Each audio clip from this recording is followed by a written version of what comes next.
Coming to you monthly since 2010, this is the TSG Multimedia Podcast about trains, model railroading, and historic preservation. We're sponsored this month by the TSG Train Crew on Patreon. Visit patreon.com/TSG Multimedia for more information. ModelRailroadControlSystems.com, electronics for operations. The Western Pacific Railroad Museum, WPLives.org. Podomatic.com, a podcast hosting and distribution platform. If you'd like to sponsor this program, please email podcast@tsgmultimedia.com. Boy, do we have a show for you this time. The big boy visited early last month, so of course we had to document that. We also shot a layout tour, had a great talking trains show, documented the Tuolumne Railroad weekend event, chased ghost trains for YV days, and a lot more. To give you an idea of how busy we've been, I'm sitting in the TSG Intergalactic headquarters recording and editing this podcast during the 2 days we have in between trips. As you're watching this, we're in Southern California shooting more great content. Speaking of shooting more great content, you can become one of the great people who help us do just that by adding yourself to the list of names scrolling past on my left.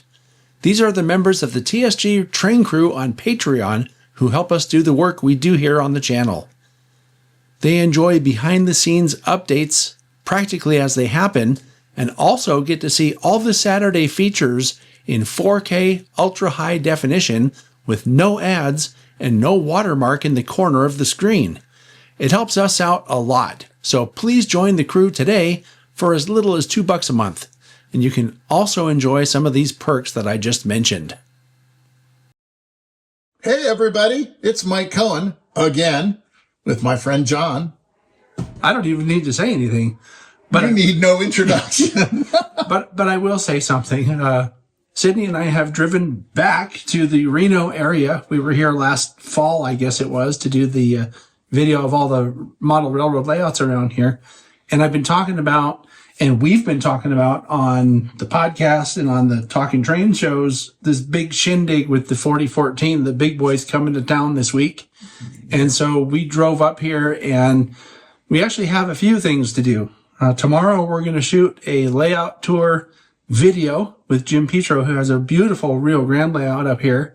We featured that as one of the layouts on the November layout tour, yeah. Yeah, the video I just mentioned, which is here. You can look for it. I think it's called Great Northern Nevada Layouts or something like that. Something like that, yeah. Or Railroads. I don't remember, but you can find it if you look for it on the channel here. And then on on Tuesday, we're going to film the big boy arriving in Portola. And then Wednesday's the big shindig. That's when there's going to be a bunch of people there. Big boy's going to be on display. It's going to be a really great show. We expect literally thousands of people, and hopefully a lot of you out there are going to be there. We're going to have speeder cars, rides. We're going to actually run the caboose train so that guests can pick up the caboose train at the museum and go through the balloon loop and out to see the big boy. There'll be food trucks, a G-scale layout. I think we're also going to have a modular HO layout, I think. I can't remember. It's all kind of been a blur. We've been very busy at the Western Pacific Railroad Museum so that you guys get a real up-close and personal view of the big boy that you're not going to get trackside. Yeah. What's ironic about all this is that by the time you see this, it was last month sometime, because this is going to be out the 1st of May. Well, I hope you had a good time. Yeah, I hope you had a great time. But my point is, this is a podcast update, and for the patrons mostly who get the behind the scenes as it happens. So, we have that. And then that night, there's a fundraising dinner where Ed Dickens, the head of the Union Pacific Steam Department, is going to be giving some talk. So we're going to cover that. And then Thursday, it's going to be out to where it's departing the museum at 8:30 in the morning, or somebody just told me 8 o'clock. I'm not sure which. I'll clarify that. And then it's going. It's making several short stops along the way on its trip to Roseville, where it will be on public display as well. Yeah. And probably most of the people watching this on the podcast next month went to Roseville to see it. Right. But it won't be like last year when it was 150 degrees in Roseville. It's going to actually be a nice day. Yeah. I looked at the forecast for Portola, and earlier, like a week ago, they were predicting rain and snow. I saw that. Well, now it's going to be nice, and it's going to be in the mid 60s, so it should be a really nice day. Yeah. So it's going to be a really, really, really busy week for Sydney and me this week. And me. And Mike, of course, and everybody at the Western Pacific Railroad Museum. And then, the rest of the month is just jam-packed. I think we have something every week for several days. I got to look at my calendar and get tired again. This man is busy. It seems like we do a lot of stuff. So anyway, so that's what's going on. I'll have more podcast updates as this week progresses. And in case you're wondering, the background is my layout that I'm building, Western Pacific Oregon Division version 2.0 here in Reno. And it's coming along. One of these days, John will do a video and we were just talking about that. Yeah. So not soon, because I got a long way to go, but you can see in the background there's some backdrop painting, there's some structures, I've got some yards done and everything, but I got a long way to go. Yeah. But it's going to be a really nice design. There's a lot of bench work in here and a lot of equipment, and in case too much equipment. Well, in case you're wondering, this guy seems familiar, but not from last year. We've done actually 2 layout tours at the Western Pacific Oregon Division version 1. Yeah. That was in the Bay Area before you moved up here. So you can search for those here on the channel, or I'll put a link in the podcast description when I get around to doing the actual podcast. Yeah. So it was a great layout then, and this layout is going to be even better. So I'm wearing my Rio Grande shirt today. Thanks, Jeff. That's my friend Jeff who gave me the Rio Grande shirt. And I'm here wearing this shirt because we're at Jim Petro's layout, and he has a really nice Rio Grande layout. And Jim, if you met somebody in an elevator and they said, I heard about your layout, what would you tell them about it? I would tell them it's fabulous. But anyhow, it's a 1950s era Rio Grande layout, ops oriented, and we have a real big group of guys that like to come and run trains here. He invited us to come do ops on Saturday. I don't know if we'll be able to, but if we do, there's going to be another podcast update from the op session. We'll find out. We'll see how we feel, because this week, I can't even talk. This week is going to be a really, really busy week for us, as I mentioned, including this layout tour. But we're at it. And, I was out here, I think last November or October, and showed you some glimpses of this layout on the Great Railroads of Northern Nevada video that I did, which you can search for on this channel. And this is definitely one of, if not the best layout in the area. So, I've been looking forward to this. So thanks for having us. Okay. Any old time.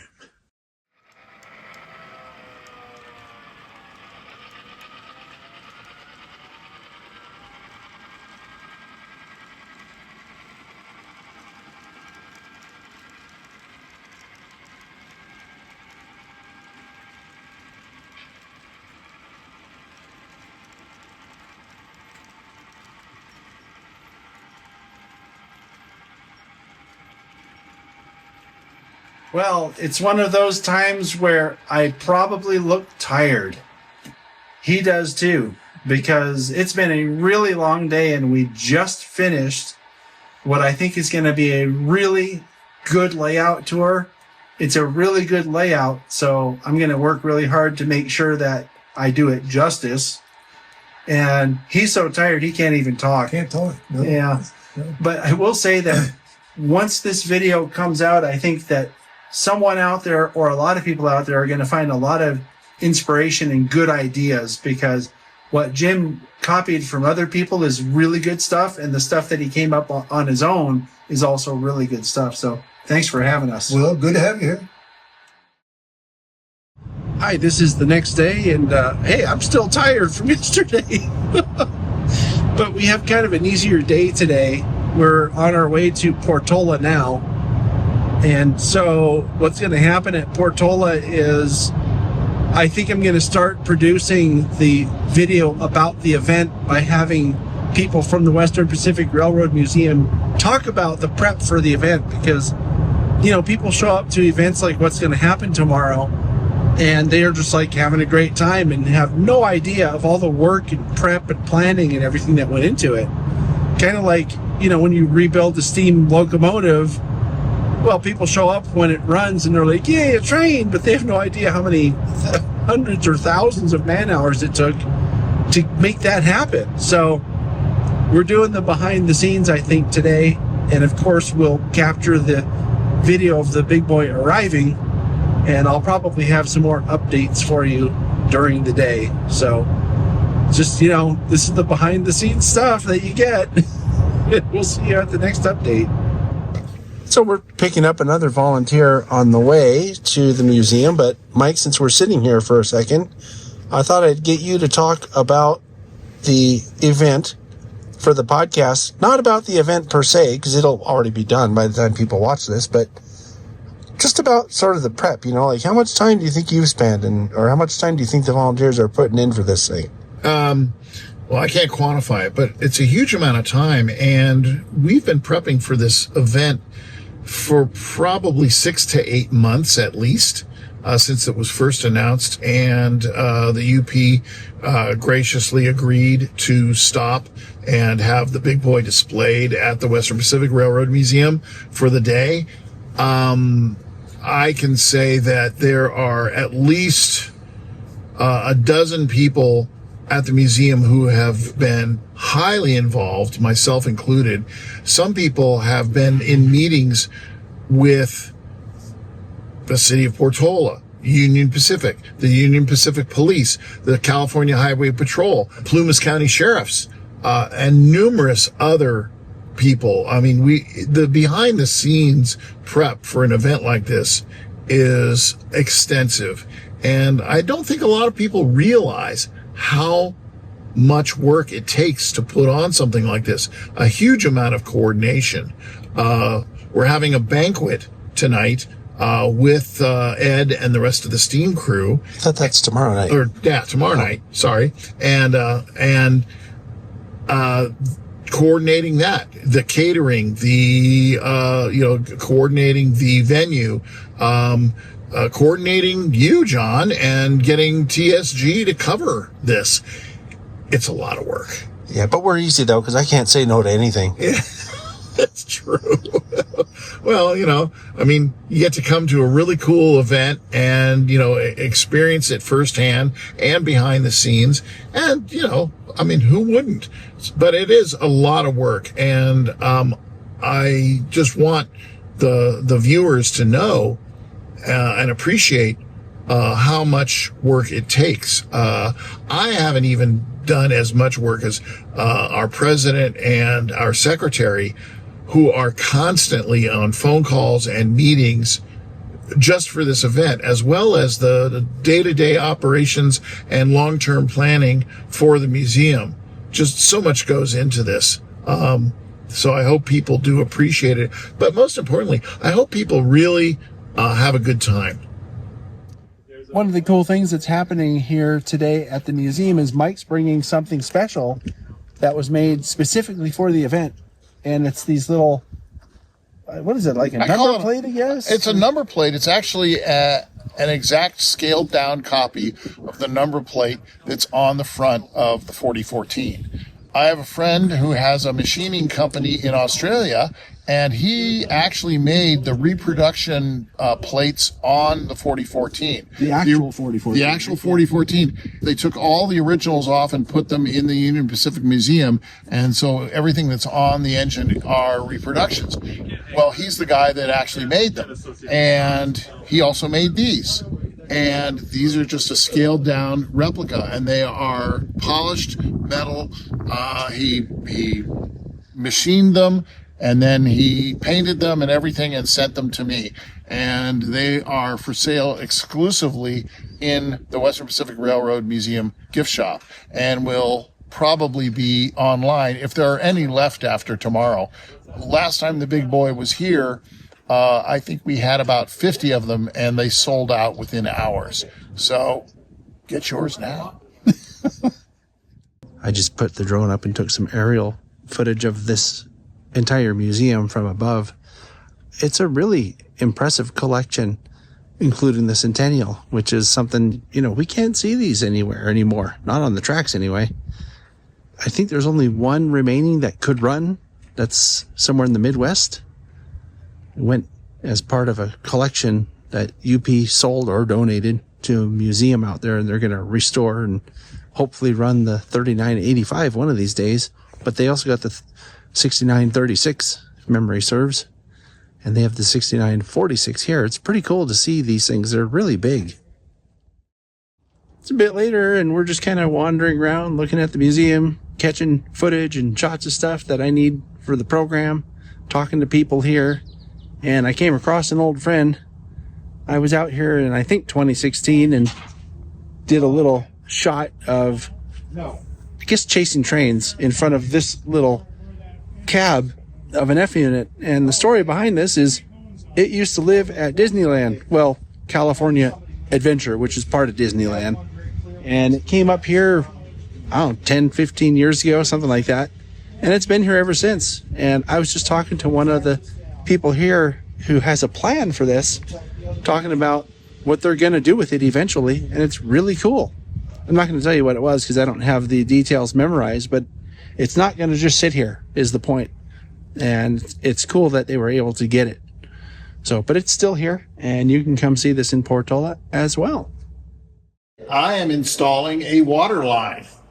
Here you go. We got to put in some water lines because some of the pipes in this place are pretty old. So that's what you do. And the more volunteers we have, the better it is. Because everything in here is old and needs fixing. So that's the crux of our situation. We always need people to come up.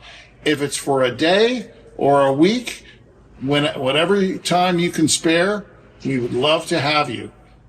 It's a bit later.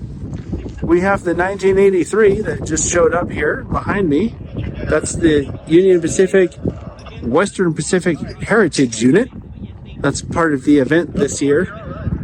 We had some clues that might happen. And right now we're still waiting for 4014, but it should be here real soon.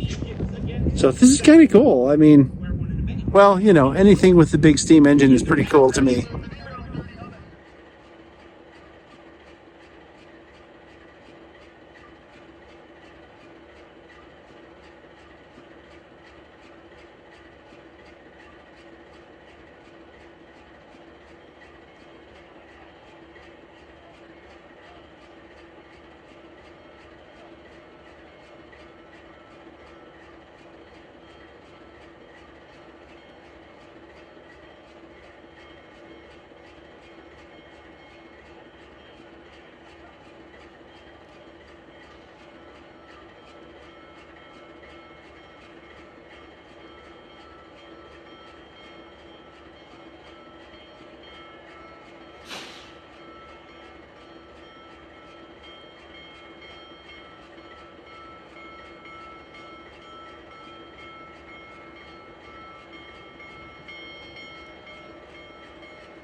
We took a lot of really good video today that's going to be part of the program that I'm working on for this event. And I learned a lot about the museum here today too. So it's been a good day, and boy, tomorrow is going to be brutal because it's going to be a long day, early up and late down. So I'll give you some updates tomorrow. Expect me to look tired again. today's the big day for the Western Pacific Railroad Museum. Look, I even got my shirt on for WPRM there, repping at the museum. But this is the big day. They're going to be open to the public, have the big boy on display. The steam crew's going to be hanging around talking to people, and it's a big deal for a place like this because Portola is kind of out of the way. And I think events like this will really put them on the map for the general public. So I think that's really cool. We're going to go to Mike now and see what he thinks. It's amazing to see this piece of, historical technology up close and personal is pretty amazing. And it is such a boost to the museum. You mentioned that it is pretty out of the way. The big boy visit will probably help us with our budget, probably to the tune of at least half, if not the entire annual budget for us, so that we can accomplish our mission of preserving the history of the Western Pacific Railroad and, history of Northern California in general. So it's an amazing contribution from Union Pacific for them to allow us to put it on display and make a little money off it. It's awesome. I'm super impressed with all the volunteers at the museum, watching them work so hard to put all this together, and it looks like they're just kind of thinking of all the details. It looks great. Looks like they're going to run a really nice event so that everybody has a really good experience. So looking forward to it. Hi, we've made it to the museum, and it's the calm before the storm, really, because my expectation, or the expectation here, is it's going to be something like 3,000 people or more here today. But everything seems to be ready. They're having a meeting inside, and we got the cameras ready. We're good to go. So we're going to go get started documenting stuff. I've never seen this Abraham Lincoln engine before. To be honest, I'm not even sure I knew they had this. But that's a cool paint scheme. I like that. I like these special paint schemes that the railroads come up with. It makes you feel special for seeing something that there's only one of. Well, this is a bit later, and as you can see, the crowds start to fill in a bit. And this is what people came here for. I've already had some people talking on our official video, and it's just going to be doing this all day long. So far, so good.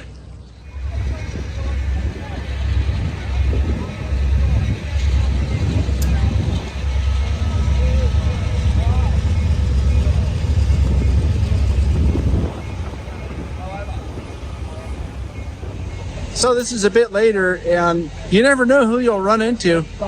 I was just walking through the crowd here, and someone said, "Hey, you're John." And so I ran into Chase. Hey, hello, how you Chase, doing? Say something to the podcast. Hey, hello, my name is Chase Engley. I'm from Wenatchee, Washington, and 4 of us came down here from Wenatchee yesterday. Came down from Wenatchee to Susanville yesterday, and now we're here today, and we're going to chase the 4014 in Orville tomorrow. Nice. Yeah, but I just wanted to say I really enjoy your podcast. Oh. Me and my friends have been watching it for years, and Thank you. yeah, we really enjoy it. Do you have a YouTube channel that you're going to post your stuff to, or are you just chasing? Nope, just chasing. Nice. Just Chase is chasing trains. That's Chase, and he's Chase chases trains. That's right. I was just gonna.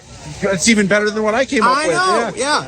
All right. Thank you Yeah. for saying something. Thank you. Just goes to show if you're around and you see us, you got to stop us and say hi. It's wonderful to meet people that watch the show. So this is a bit later, and you can see there's still a pretty good crowd going here. But what's kind of cool about this is it's not too crowded. See, it's not just standing room only. So if you have an event like this where the big boy's coming to a local museum for you, or if it comes back here again and you can get in on this, this is a great way to see it, because not only is it not a huge mob scene, but there's also facilities here and food and all that good stuff. So this is a good way to see the big boy if you get a chance to. All right then, so it's a bit later and I'm sitting in there. I guess it's an engine shop here at the museum. That bell is the bell from the 165. That's an 060 engine that they have here, that they've actually run here before. Steam engine. Anyway, the event here is wrapping up. It's getting toward the end. And so I talked to some of the organizers who said they had a really good turnout here, probably higher than they expected. And it seems like everybody here had a really good time.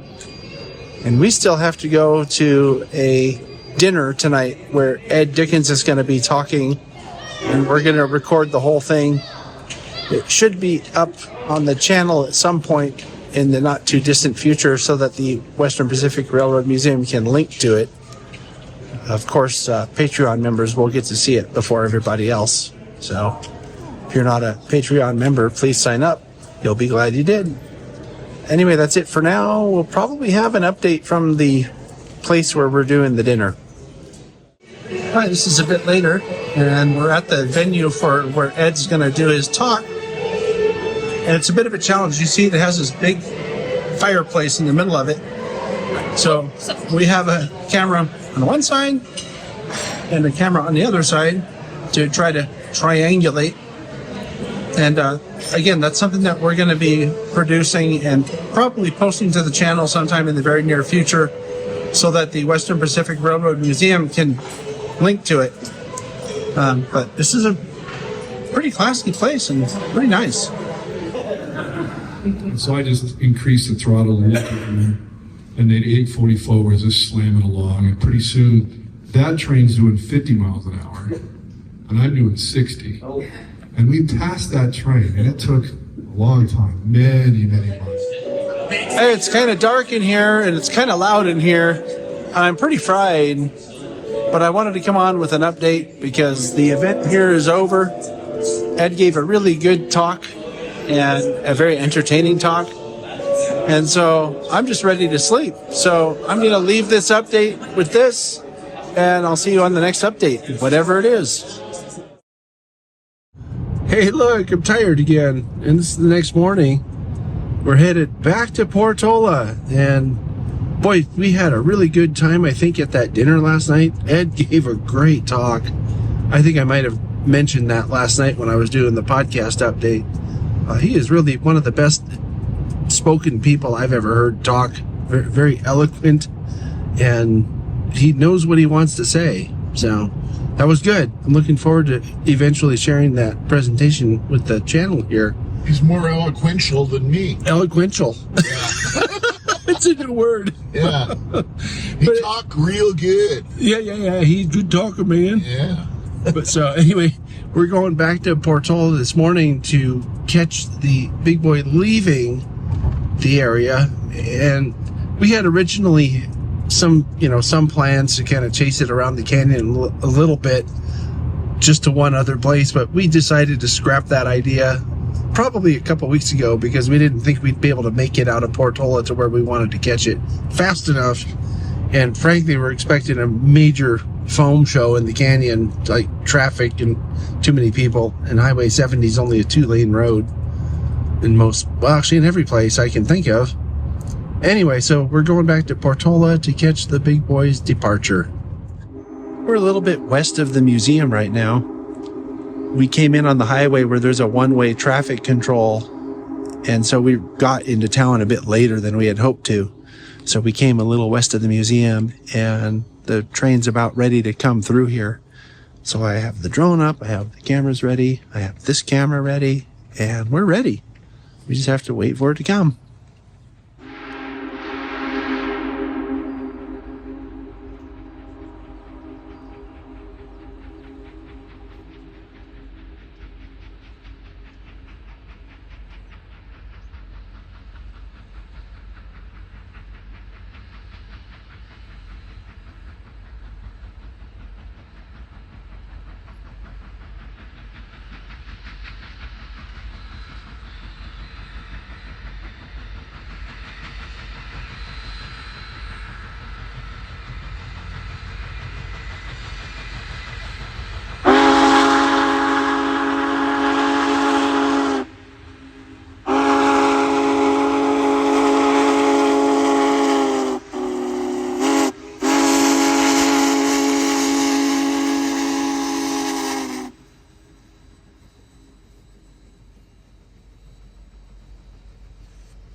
Hey, it's the next day, and I was talking to Mike yesterday about some of his models, and I thought since we're here and since Mike's building this great WP layout here in Reno, that we'd maybe do a little show and tell. And he says, oh yes, I have this really cool model.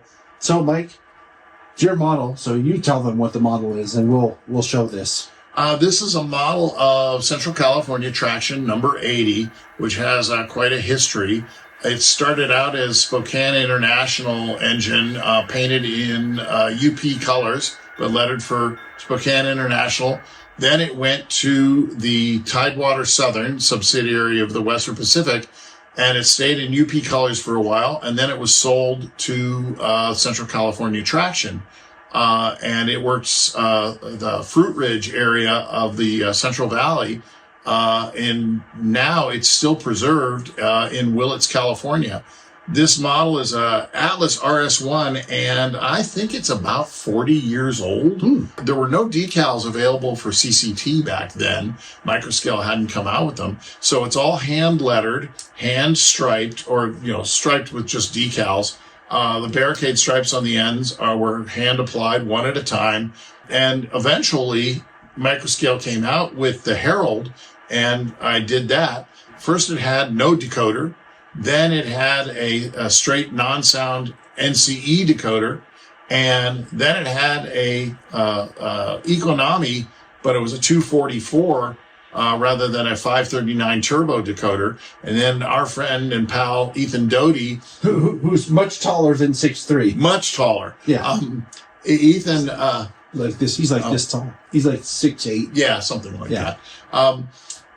He took it and he put the correct 539 turbo engine in it, or decoder in it, and he also made the flasher beacon work and put LED headlights on it and truck lights. So it's gone through several iterations, and I'm very proud of it because and I've kept it for so many years, and it's going to be, of course, on the Western Pacific Oregon division. It probably somehow got moved up to Oregon because, they were short of motive power or something like that. I'll figure out a justification for it. It must have been a real emergency if WP contacted CCT to get it. Oh, yeah, they were really power short. Very important. Yeah, it's a very important engine. That's right. Appropriate WP 5 chime.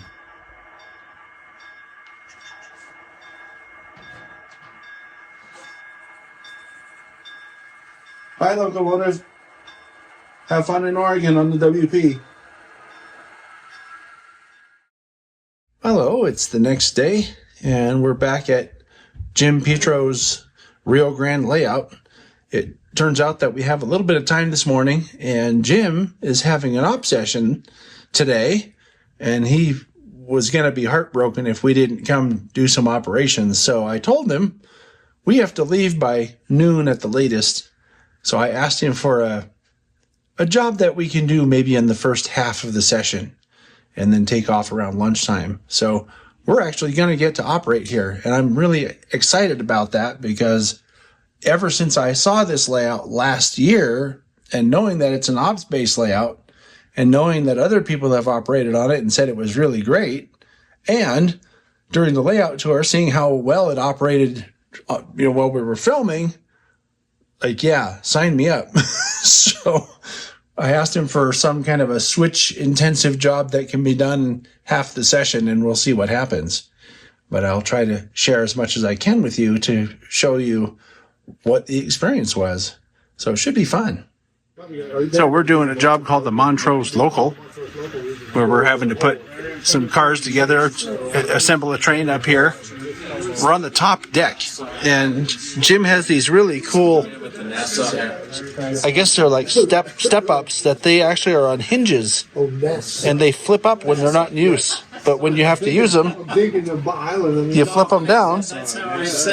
And something else that Jim has that's really cool is these little ledges, and they have small slots where you can set your cards. I think that's a really good idea. It's the only ledges we usually have access to. You set your cards down on them like this. But with the slot, you can actually set them up and read them. which is pretty cool. I like it.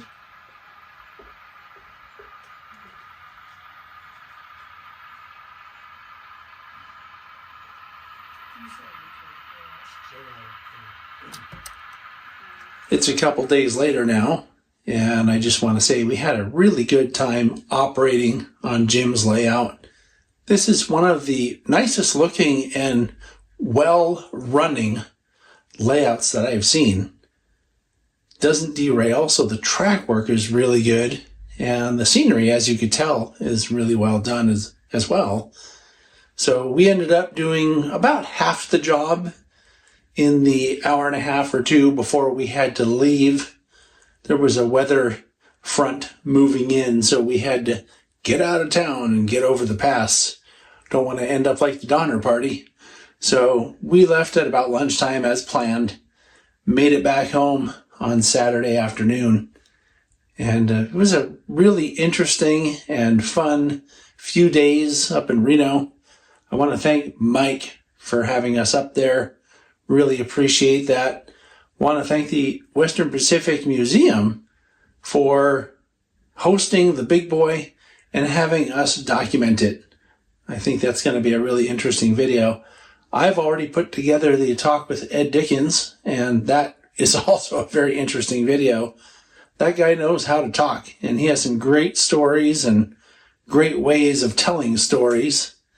And also, I want to thank Jim Petro for having us to operate and also for letting us document his layout. That's a really nice layout, and it operates exceptionally well. So thanks to everybody, and hey, thanks to all our Patreon members for helping make it happen. Hello, it's April 15th, and this is your podcast update for the Talking Trains show. And today, Murph and I had Thomas Gazier on. Thomas does a lot of things. He's a real railroader. He runs the Crossing Gate podcast, and he's a model railroader as well. And he's actually earned his Master Model Railroader certificate from the NMRA. So he's quite an accomplished person when you think about it. Tells me that Murphy tells me that he does whatever he sets out to do, right? Yes, and it sounds like he's really dedicated to it, especially looking at his layout. Yeah, so he talked today mostly about his layout, and he has basically a proto-lance. Well, it's a freelance, but it's really based in reality of a mining company. And it's a really interesting program because he takes you through his thought process, and some of the things that he came up with, the ideas that he came up with, I think would go a long way toward making any proto-lance or freelance railroad plausible. So I would say definitely watch this show if you have that kind of idea in your head. And my biggest takeaway, I think, Murph, from this discussion that we had with Tom was the sort of industrial, I want to call it a motif or a industrial, I don't even know what you call it, mode that he decorated all of his cars and his rolling stock and his locomotives and all that with. It's very believable. It's just a plain yellow paint scheme with a big black number on the side that's like a stencil number that to me screams industrial, railroad that's working. And that was my takeaway. It's all weathered nicely, but that whole idea of having a very simple paint scheme that would be easy to maintain or easy to create, I guess, for someone who's thinking about creating their own. That really worked for me. Yeah, well, a lot of it is kind of in his idea of he doesn't model a railroad, he models a company. Right.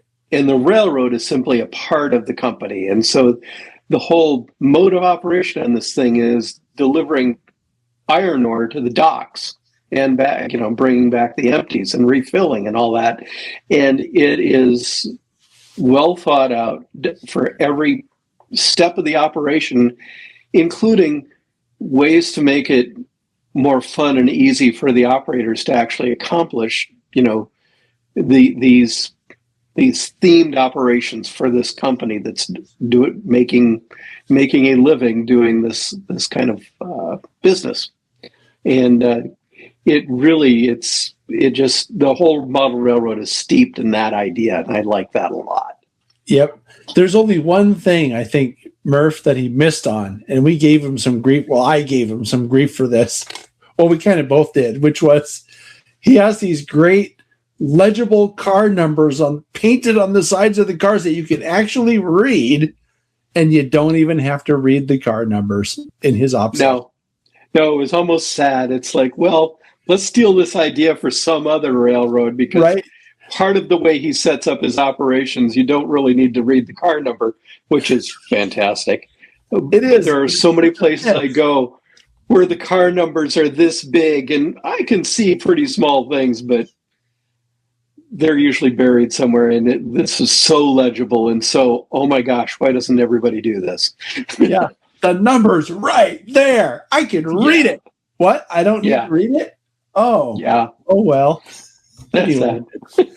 Anyway, it was a great show, I think, and I hope that people will watch it, because I think they'll get a lot of inspiration and a lot of ideas from it that, it's worth it. So, Talking Trains, check it out.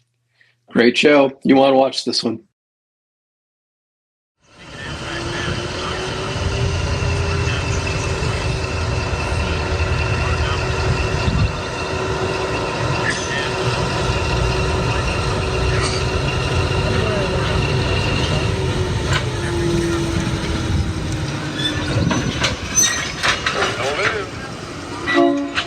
So you may be wondering what that is that we just saw. We're up here at Railtown 1897 State Historic Park, and this is the weekend for the Tuolumne Railroad weekend. And we came up on Friday because there's a train ride tonight. Then there's the West Side reunion tomorrow, followed by a banquet, and then there's a Sierra Seminar event on Sunday. So it's the next event in this chain of events. And look, there's somebody here that we know. Uh-oh. Hey, it's Garrett. Hey, Garrett. Howdy. How you doing? Oh, so far so good. Just playing trains, trying to stay out of trouble. What's going on up at Railtown these days? Moving trains, running steam engines, having special events, charters, all that fun stuff. Are you on the crew tonight? Yeah, I'll be fireman. Oh, the fireman. Yeah, it's my job not to blow it up. So nothing happens without him making the train available to move or able to move. Okay, so let's go have some lunch. All right.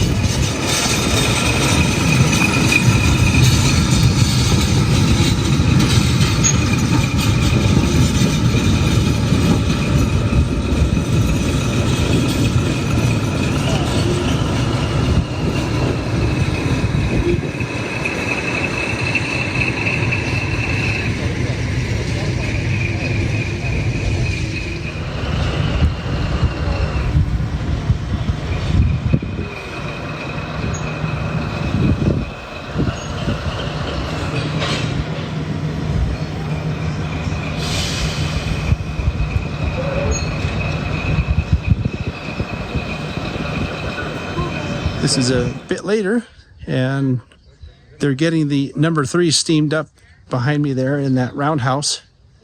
And we're just getting some videos of the key players here who've organized the event for this weekend.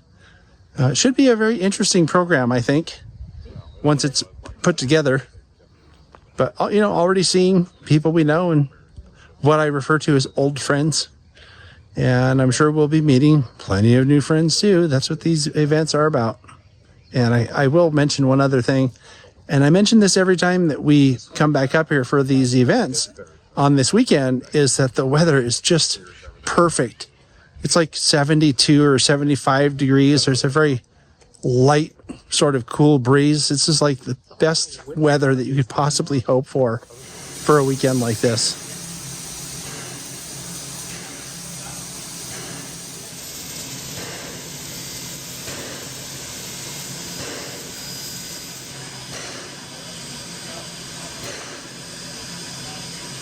People are starting to arrive here, and you can see that there's a little area set up behind me for like a picnic area. They're going to have snacks and drinks and stuff there for people. And then there's going to be some tours around the shop, 3 different options for that. And then we're going to ride the train for a special evening excursion. A lot like the excursion we did last year. That was the first ever THRA steam-pulled excursion. That was a lot of fun. And they're kind of almost repeating that event, but not quite with this one. But it's a great addition, I think, to the weekend. Yeah, and that was kind of the neat thing about Pickering was a lot of it was reused and a lot of it was shot. Hi, this is a bit later, and I'm laughing because this is like the 3rd time I've tried to record this, and I haven't been drinking at all. I'm not even kidding. But we're on the train now, and this is also an episode or an edition of You Never Know Who You're Going to Run Into. Because sitting across from us is the guy who also got the memo about wearing a burgundy shirt. And you're going to see him right now. It's George Lucas. No, it's really Tom, our friend Tom. Tom, we see you in a lot of places. And usually we're operating at Dave Lovelace's wonderful layout together, or some other op session together somewhere. But you're here this weekend. How did you get a weekend off? Yeah, it wasn't easy, believe me. I think it's because I worked so hard for the Easter production at my church. I mean, I was like 2 weeks straight. I said, give me some time off. And they felt sorry for you, so they did it. For me, yeah. Not your favorite food? Really not. It's not set as your wallpaper? Apparently not.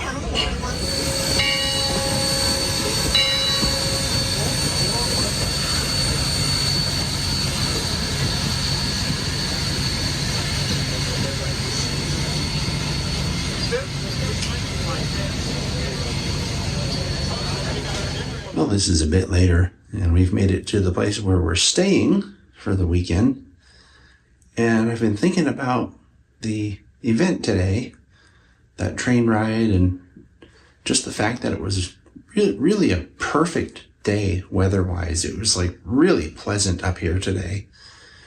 And I was thinking about the ride on the train and how much fun everybody seemed to be having.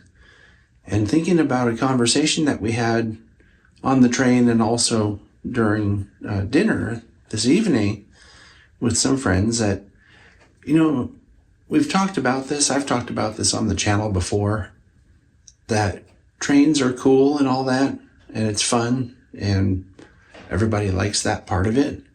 But we really come to these things for the friends and the people, right? We meet new friends and make new friends, and we see people that we haven't seen in a while. Sometimes this is the only time of the year.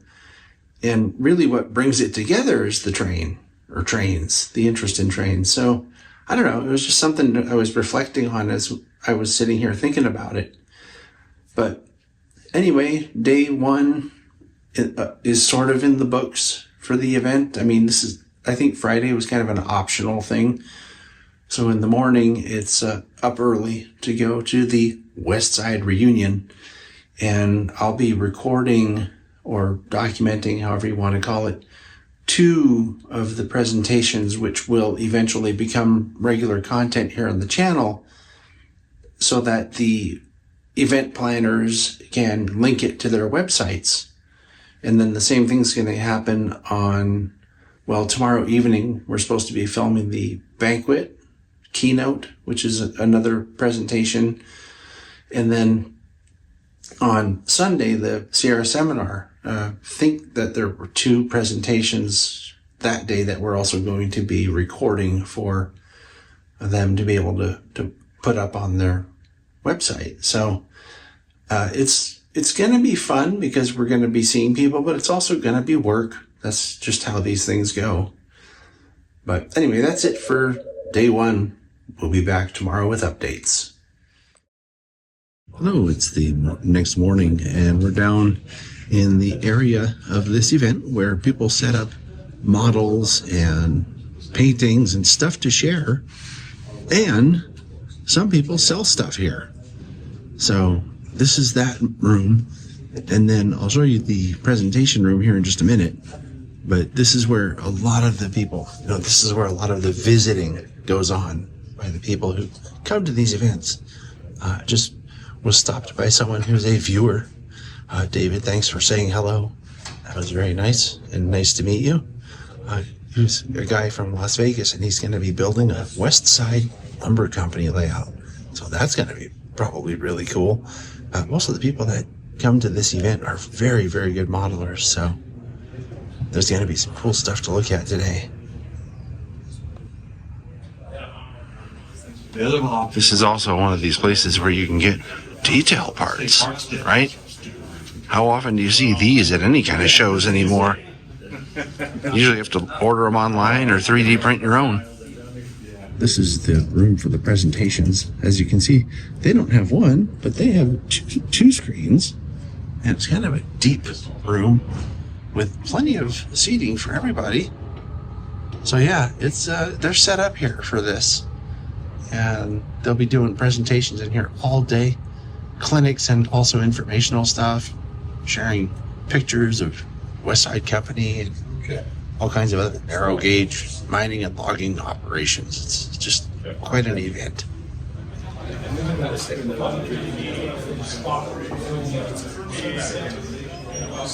And it's about the Sullivan family and their legacy to the West Side. A dozer, some H-deck flat cars, and one of the box cars there. Again, Lane, this is when the railroad had been cut back to Clavey. This is September of 1959. This is a little bit later. The presentations have started in the room behind me here. And right now, there's a presentation being given that's the West Side Lumber Company in color. And these look like some really high quality pictures being shown on the screens here. Probably a very, very good presentation.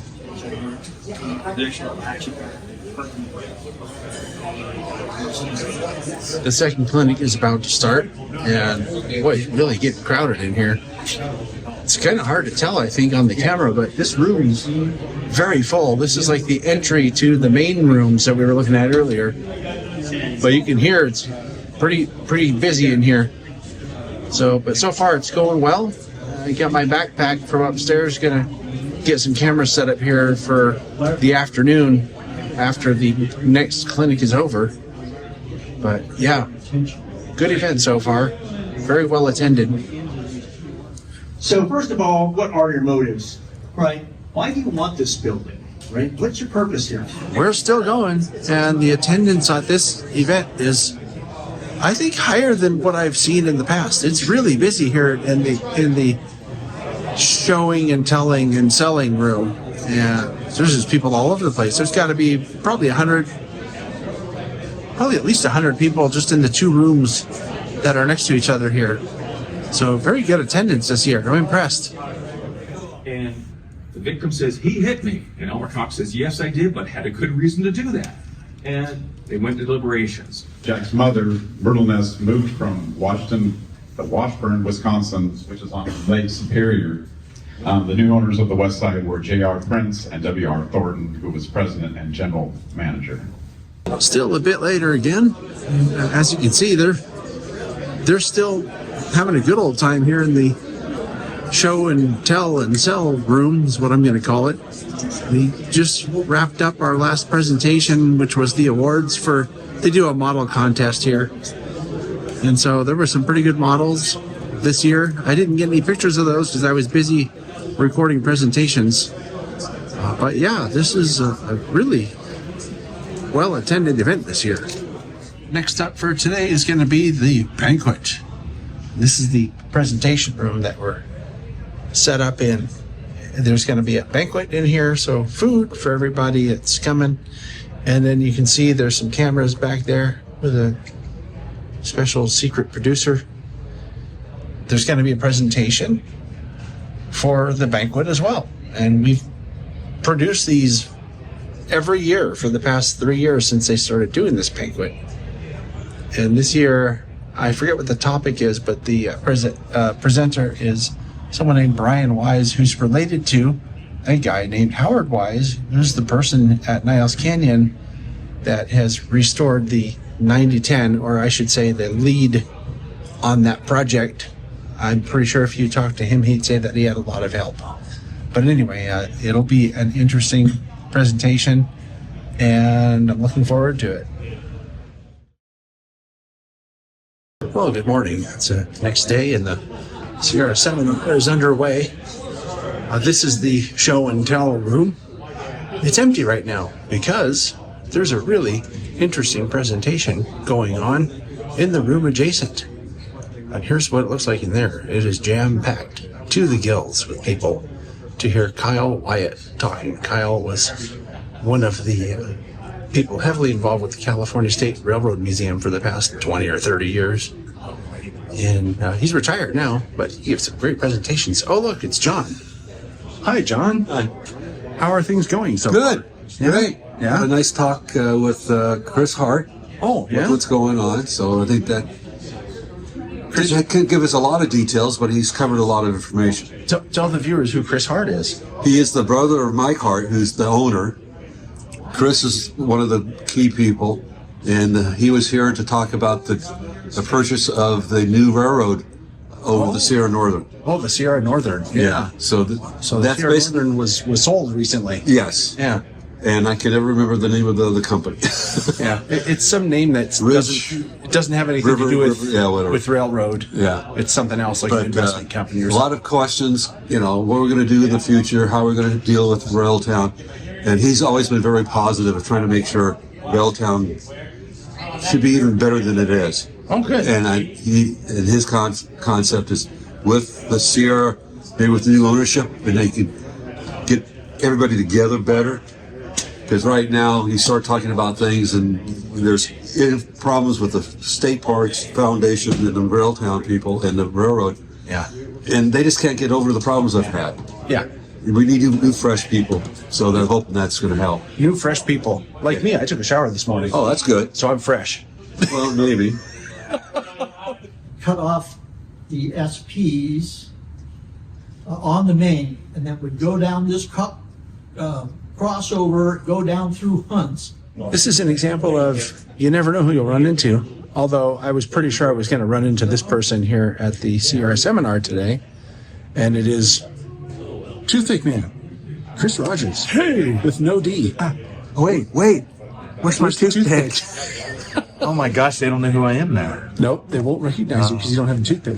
But what are you up to here? It looks like you have something. There's a painting behind you. Yeah. So, in addition to other things that I do with having to do with railroads, is I also paint.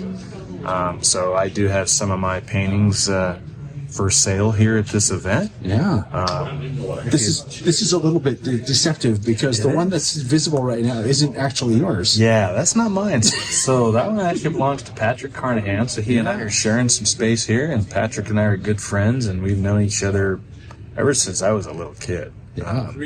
So my paintings, I actually have two on display right here. So this is actually, let's take a look. This is actually my latest painting. So this is a double header with the 3 and the 28 coming over Selwyn Creek Trestle. I believe so.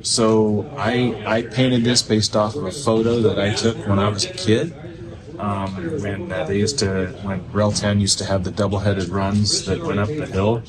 So I want to say this photo was taken in the early 90s, maybe 91, 92-ish. So I painted this based off of that photo. Actually have one down here, so for those of you that know the history of the Sierra, this is the Sierra number 24, which Sierra no longer has.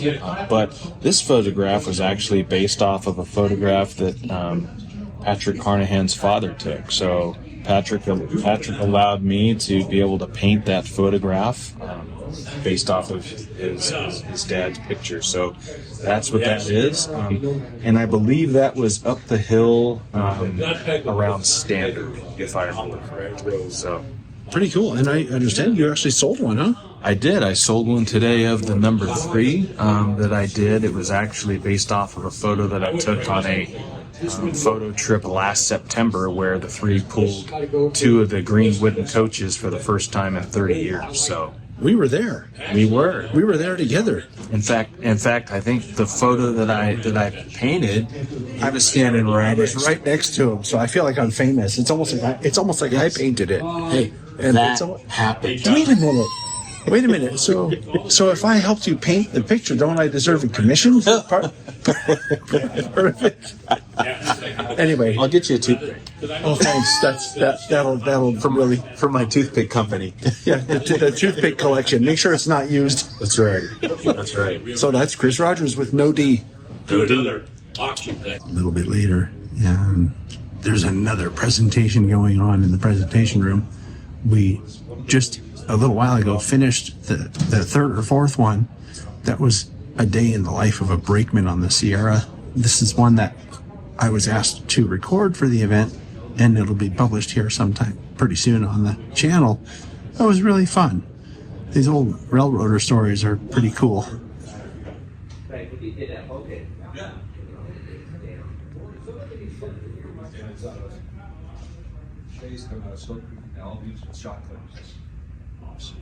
So, I was in charge of Eric's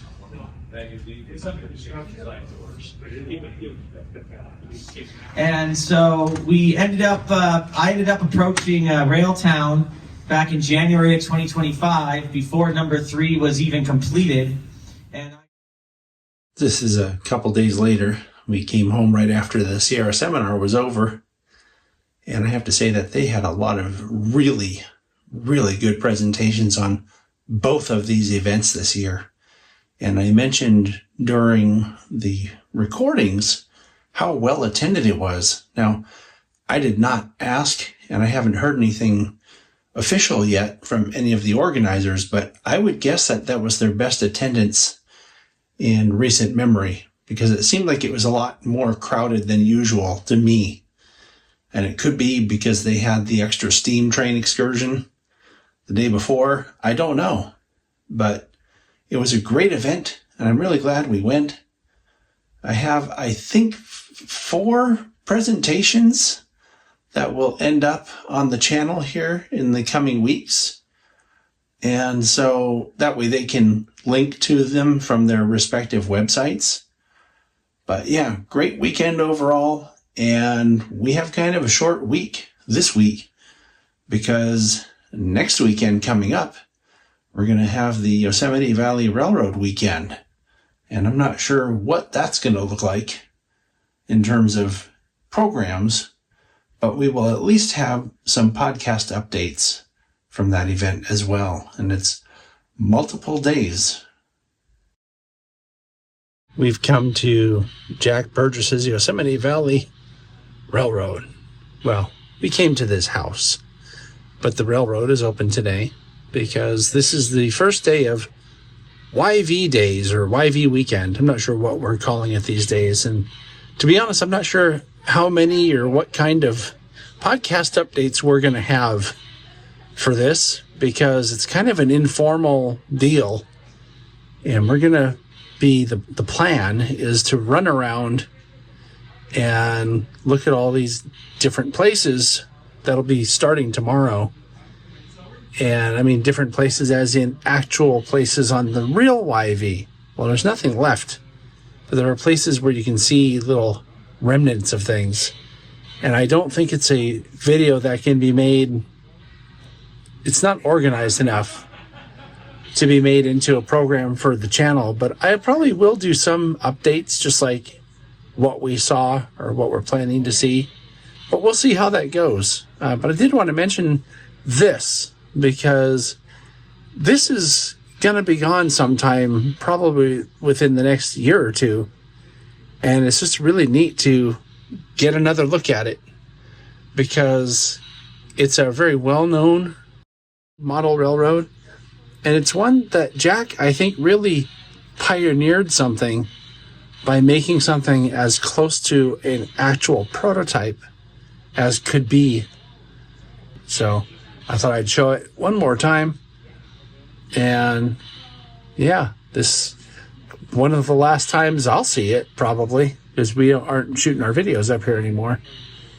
But anyway, that's the update for now, and we'll have more updates sometime soon. This is the next day, and we're just starting our YV weekend adventure. You can see there's a whole bunch of people behind me here, and we're supposed to be going to various sites along the YV today, or the former YV, what is now probably mostly gone. And so we're in Merced. I guess this is where the Merced station once was, or maybe this is just our meeting place. I'm trying to figure it out as I go because I'm not completely up on what's happening.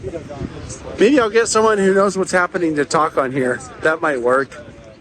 Hi, I'm Bernard Chins from Amsterdam, Holland, and I'm in front of the ESP depot at Merced, where the YV would come and position the 330, the beautiful car that's being restored, right here for people to step over from the SP into the YV.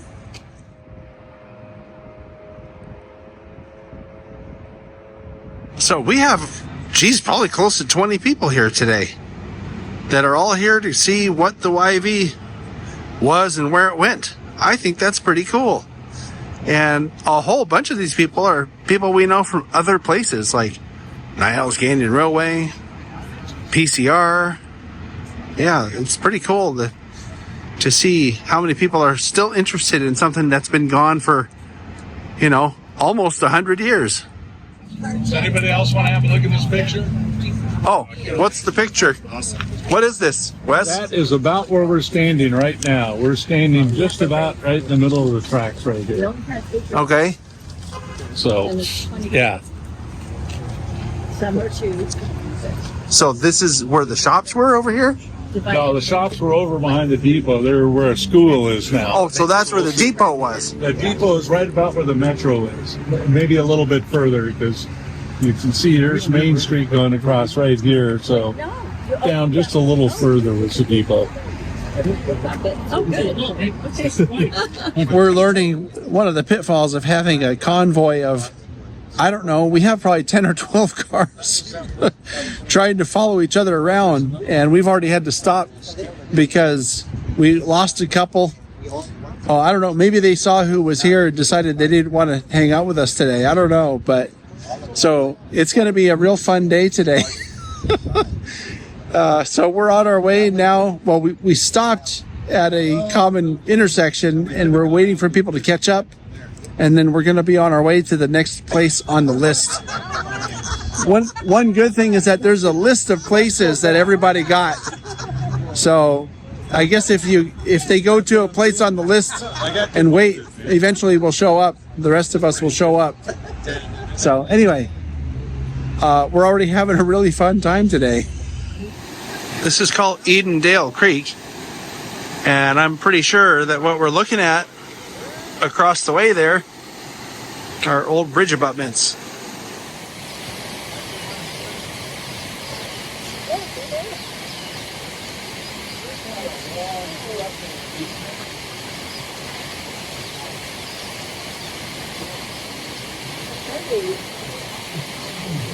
By the waterfall in Yosemite. Oh. Going crazy.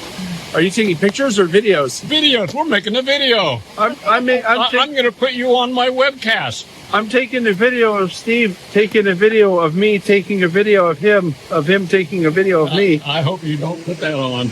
I will put it on. Oh, no. You're embarrassing me. And you can see definitely this is where a little bridge was. We got the abutment on this side. And we got the abutment on that side. And this is so obviously a railroad grade. And this is looking to the west, generally. South and west.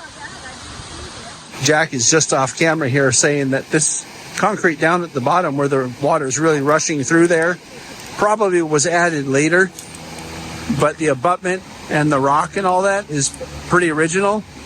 And he says that the railroad probably would have just added a bunch of rock down here instead of building this concrete stuff. And it does look newer actually, now that you mention it.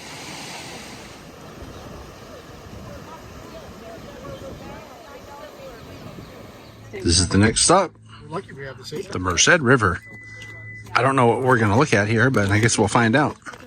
This is crossing the river right here. So the trestle was out here. Jesse, I emailed your So dad forth. a whole packet of tracks. Okay. His photos and a lot of his stuff, of the stuff that Jack was showing. This river would obviously So, wash out. There's probably much wider during the winter. We're here because we just crossed the river. Yeah. So we're about here. Mm-hmm.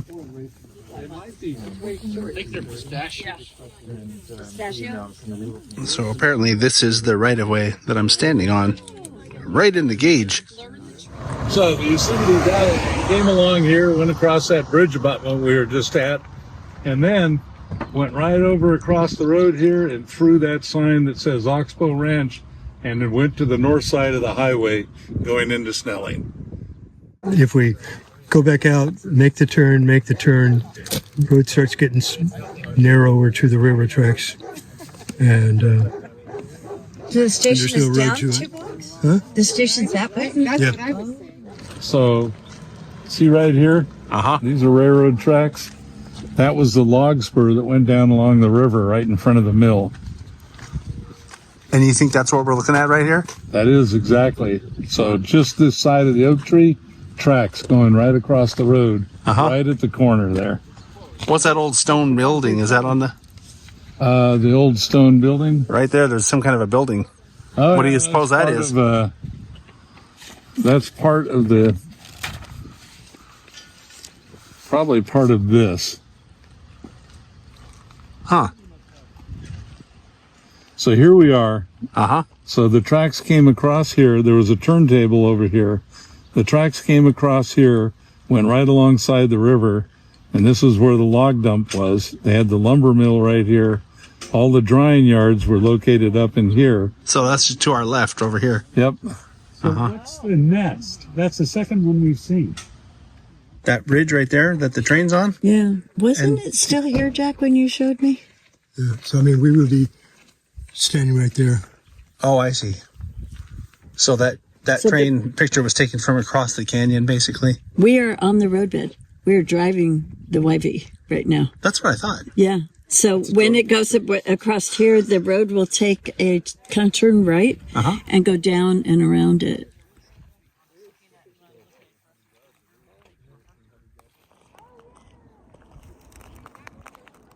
Looking down here with Bridge 29A and this little gully it fills, the old roadbed would have been right just above the lake and below that last stand of trees there. So it's still visible to this day if you're in a little drier time. It's lake right now. This is just the picture I was thinking of. Yep. So that's taken down from the riverbed up at the bridge that used to be where we were just looking at. And 2/3 of this picture is still here, at least for rolling stock. Right? The 107 and the 330. Yep.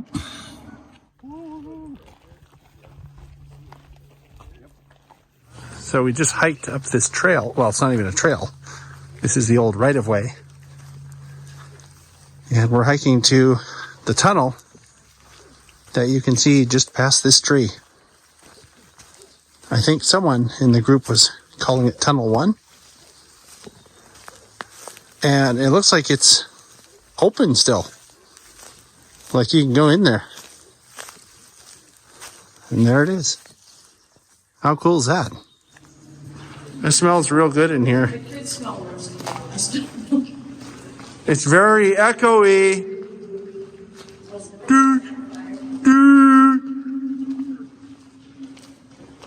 Very echoey. I'm hoping you can still see the rock on the side when you get out of here, that it's not all grown over. So we've emerged out the other side of the tunnel.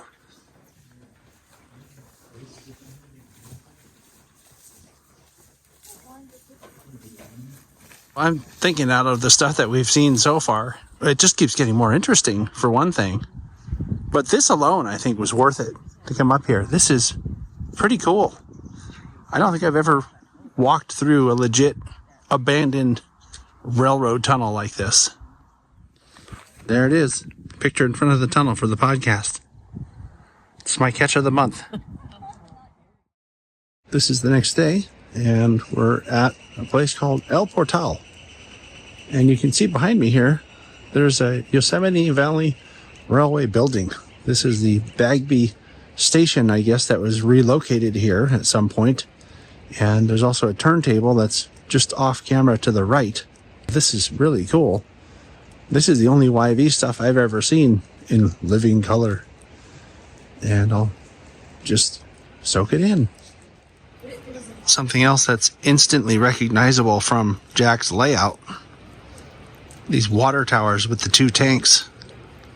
I'm pretty sure this is from Bagby as well. On the layout, he has one just like that at Bagby. What do you know about what's up here? That's an engine. I think they call those cabooses or something like that. I've never heard of plural caboose. Yeah? Caboose. What else do you know about it? Nothing. I'm out of here. So this shay was the number 6 for the Hetch Hetchy Railroad. This was used in the dam construction. It spent most of its life going up and down Priest grade, a very steep railroad grade, and even steeper road grade, if you ever take it. And it was hauling about 3 to 4 cars as all this powerful shay, the biggest 3-truck shay ever made, could handle up the hill. And it would spend the night up in Groveland and then spend the next day hauling loads up and down. And the other engines took the loads to the bottom of Priest grade and from the top of Priest grade at Groveland. They would go down and meet the train coming the other way, exchange, and come back. And so, wow, look at that picture. That is so cool. Aren't these the same huts that are on the layout? That one's still original, but the others have been. Well, there was a 3-man crew, or 4-man crew, but the engineer had a bigger house up here, which is gone. Oh, that engineer's house is gone? Yeah, it was somewhat there. Because he didn't want to be around his subordinates. The riffraff. Would you pass that around, honey, too? Pardon? Pass it around so that people could see. So we're wandering around here at El Portal, looking at the old pictures and the new pictures, meaning the pictures I'm taking right here. And I came across this place. That's my place. We have a possible discovery. Wes thinks this might small for a water pipe for an engine, right? Yeah. What do you think? I don't think it's original. What were you thinking it might? Like. What were you thinking it might be? There was a pipe up in Bagby that looked similar to this, but much larger, and it was so trains could take water from the water tank without having to be right under it. Right from the other side. Downhill trains. Yeah, I don't know. I mean, maybe let's take a closer look at it. Yeah, we decided that's not a train artifact. Wes is really smart. You wouldn't know you wouldn't know by looking at him, but he's really smart. He's not trained. He's not trained. We think he's not trained. Used to be the... This was the Hotel Del Portal. And it used to live Right up here. where this Red Barn house is. Yes. Yep. This whole area, the whole flat area. This is a huge hotel. And it was owned by the railroad. Oh, it was a railroad hotel. Yeah. That's right. And you take they the eventually railroad up here, and then you find out I have to walk all the way up there to get my room. Yeah, I know. What the hell? I mean, come on. It's not very first class accommodation here. Yeah, it's not really first class accommodations. Down. Yes. We moved it down to the flat below where we started and built the smaller hotel, Hotel El Portal. History everywhere. I know. The rock wall we saw under this house, right around the curve, that I think is original because that is I think so old. too. I think so. It didn't look like a. Because look at, they had all of this garden area, so that's. Yeah, I think that would be right down about here. I agree with you. think it's part of the gardens. It's an archaeology trip. God, if only we could go back and stay at that hotel. We found something. Used by the YV. Say it again. Speeder used by the YV. A speeder used by the YV. And it was donated by Al Rose and Stanley Snook. Oh, we know who Al Rose is. Let's take a look.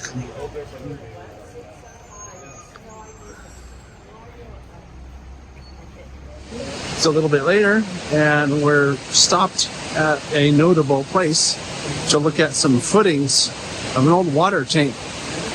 that used to exist here. That was part of the Yosemite Valley Railroad infrastructure. These are the footings for the Moss Canyon water tank. There's a big Y here, and it's a good convenient place for locomotives to take water, and in particular for the down trains, like the log trains. Stop here and tank up the water. So you have the 2 footings in front. There's a couple of footings up behind the bushes there, and it was just a stilt water spout, and it was fed by Moss Canyon Creek, which is that creek right over there. When people would be riding the railroad up here, in particular on the rear deck of the Yosemite Valley 330 observation car, they would point out the local rock formations like the one above me, and I hope my finger's pointing in the right direction. Pretty close. But that is the Indian chief who's looking up at the sky, so you don't need a lot of imagination to see it. Here's another remnant of the railroad. I'm told that this footing was part of a winch system that was used to move cars on a siding that used to be here. You can see how it's wide here. We're basically riding or driving down the old right-of-way on this road here. So that's kind of cool. When there was no locomotive present, they would use the winch that was attached to this thing to move stuff.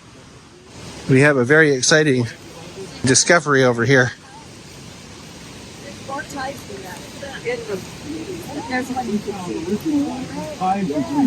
Screw the abutments. Original wagon tie. Oh yeah, how about that? Well, that's pretty cool. I'm surprised it's in that good of shape. That's worth a photograph. Oh, so this is the curve, huh? Right here? That is the curve, correct? That's the bottom of this incline. Well, that's pretty cool. And I'm trying to describe what we're supposed to be looking at. Okay, so that's good. So everyone in our group went into this little house. This apparently was where a guy named Jim Law lived many, many years ago. Jim Law is actually a character on Jack's layout of the YV. And just down the road here where we came from is modeled on Jack's layout, a place called Incline. And he has a little building modeled with 3 guys standing there. And one of those guys is supposed to be Jim Law. He sat out who lived here. Table, and Jim Law actually signed the book. Jim signed one of Jack's books? Actually, one of Hank's books. Oh, nice. So Jack hadn't had his book out yet. Sorry. I don't think he had his book out when Jim Law was alive. You can see the little gray scar there. That was where the hoppers went up back and forth to the bunker down there.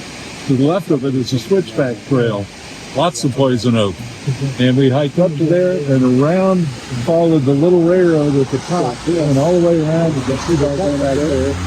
Right back where it kind of goes down, you can see a lot of rock. That was the quarry back there. So here's that incline right up there. Oh, okay. So that level up there you can see. And they would unload the stuff in here and then load it into rock cars like this, which most people would call a hopper car, which is what these guys call them rock cars because that's all they carry. Oh yeah, look at that. There's some this loaded. Is massive. It's stored all in the bunkers. So this is if you ever wanted real adventure. There's one of these little tramway things on a cable that goes across the river. You can see it right there. If we ever come up here chasing trains, I'm going to get Alvin to ride that across with Gary. This is our last stop, I think, for this tour. It's at a place that's called Briceburg. And they have, I think, some campground someplace that you can take a remote road into. We're not going to do that because it's kind of overcast and looks like it could rain any minute now. And we don't want to get stuck in any muddy roads, not having off-road vehicles or anything. So I think that's it for this update.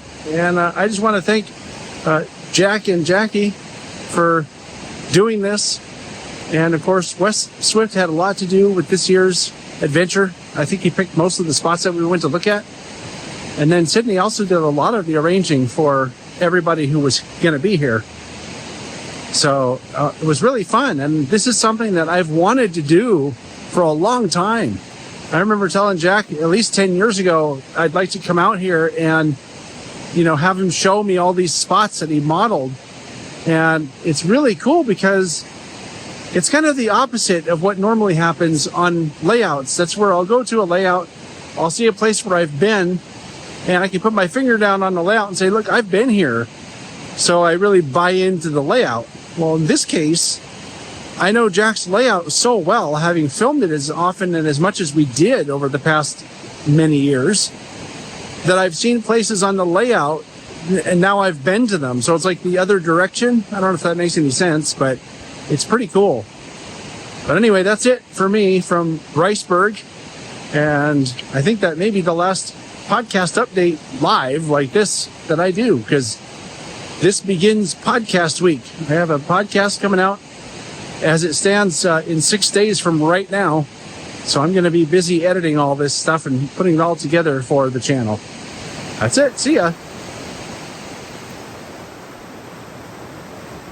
And now for the catches of the month. Here are a few shots from Dan DeGraff from when the big boy came to Roseville to kick off its coast-to-coast tour. Chris Rogers sends in this shot of Sierra Northern number 250 sporting a special paint scheme leading a train at Chinese Hill on March 6th of 2026. And here's his garden-scale representation of the same locomotive. That's a pretty complex paint scheme to replicate, and Chris did it by hand. This photo was sent in by Kevin Hill. This is the big boy on its way east after visiting the Sacramento area. This was taken on the Ketty Y. And finally, here's a shot sent in by Ethan Doty, who caught us doing what we do. This was taken during the big boy visit at Portola. If you have a train or model catch you'd like to share, please email it to podcast@tsgmultimedia.com. Be sure you own the shots and include the whats, whens, and wheres of the shots you send in. As I mentioned at the start of the show, we're in Southern California right now on yet another production trip in order to make more great programs for you to enjoy. You can help us make the content on this channel by joining the TSG Train Crew on Patreon. It's also worth doing if you prefer your behind-the-scenes updates as things happen. Check out patreon.com/TSG Multimedia so you don't miss out. Thanks so much for watching and listening, and I'll see you next time.